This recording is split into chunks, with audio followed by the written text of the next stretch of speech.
la clase anterior veíamos cómo definir un inventario estático a través de uno o varios ficheros, definiendo las variables. Pero si nosotros estamos utilizando una gran infraestructura, como imaginamos 50, 100 servidores, va a resultar muy tedioso tener que editar estos ficheros. Para eso existe lo llamado inventario dinámico.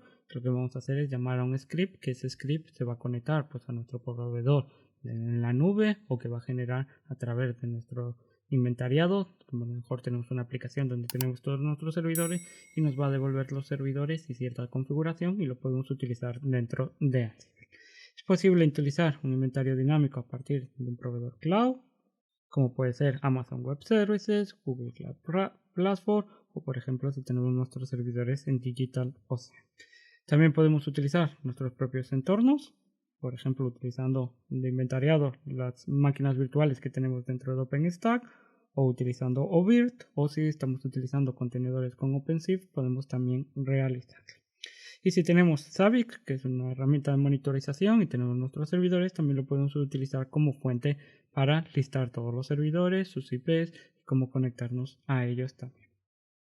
Los scripts están dentro de esta página web, https dentro de la web conocida github.com, donde están la mayoría de los repositorios de los proyectos de código abierto, Ansible, y luego podemos acceder a Contrib y dentro de inventario vamos a tener todos los scripts que nosotros podemos descargarlos y utilizar.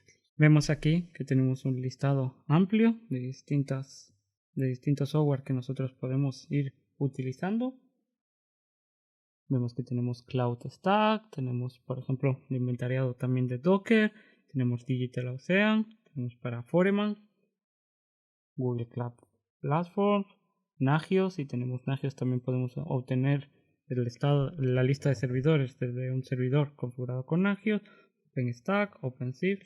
Vemos que hay realmente una gran variedad de scripts que podemos utilizar para obtener el listado de inventario. Por ejemplo, también con VMware, o si tenemos Windows Azure, también podemos obtener la lista de servidores de Windows para nosotros administrarlo con Ansible.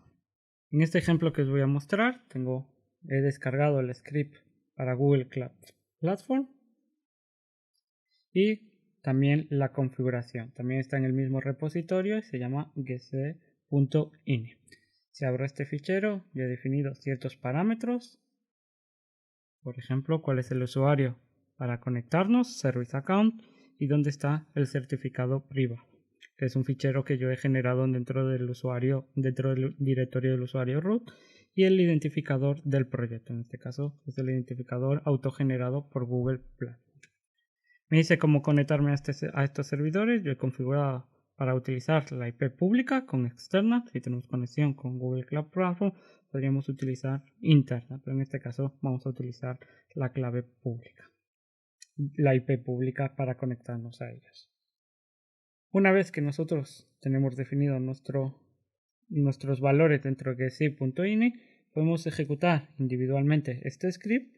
Todos los scripts de inventariado tienen que aceptar la acción -list y devolverá la lista de servidores que tengo yo ejecutando dentro de mi Google Cloud Platform. Vemos que tiene distintos valores. Vamos a tener el nombre del servidor, vamos a tener Ansible SSH host, que es la IP a la que yo me voy a conectar, y distintos valores como por ejemplo la imagen utilizada, cuál es el nombre, en qué zona se está ejecutando. Entonces nosotros podemos utilizar estas variables, lo veremos más adelante, para ejecutar por ejemplo tareas solo cuando la variable de getZone es esta, web1-b, y si no tiene este valor pues no lo ejecutará. Esto se utiliza sobre todo para, por ejemplo, en este caso que tengo etiquetas, y tengo etiquetas para servidor de HTTP, también podría tener etiquetas para servidor de base de datos, y yo podría ejecutar ciertas tareas solo si estas etiquetas están definidas dentro de mi instancia dentro de Google Cloud Platform. Una vez que vemos que está funcionando, podemos utilizar Ansible con la opción "-i" y luego la ruta al script. Como está en el directorio /root, puedo utilizar --. Este script tiene que ser ejecutable, entonces hay que añadirle el valor 7 para el usuario que lo va a utilizar, y ahora los servidores a los que yo quiero trabajar, en este caso todos ellos, y el módulo, voy a utilizar el módulo PIM para comprobar la conexión. En este caso vemos que no puedo conectarme a 3 de ellos porque como estoy con el usuario root, intenta acceder con el usuario root y solo tengo la clave configurada para el último servidor. El usuario al que yo he permitido esta clave pública es el usuario Alberto. Vemos que ahora lo que hace es conectarse a todas las instancias que yo tengo en Google Cloud con el usuario Alberto utilizando la clave privada que yo tengo aquí generada, que lo he añadido en el Authorized Keys del usuario Alberto para todos estos servidores. Vemos que si yo creo o elimino alguno de los servidores dentro de Google Cloud Platform, este script dinámico automáticamente obtendrá los nuevos servidores o eliminará los servidores que yo he eliminado dentro de Google Cloud Platform. Vemos que es de una forma muy dinámica y es la forma recomendada de nosotros tener nuestro inventario. También es posible, veremos al final del curso, crear nuestros propios scripts. Por ejemplo, si estamos utilizando alguna aplicación, alguna web que nosotros tenemos para el inventariado, nosotros podemos generar nuestro propio script que devolverá los servidores y los valores para estos servidores y utilizarlo como script de inventario dinámico. Pero eso va a ser al final del curso en la parte más avanzada.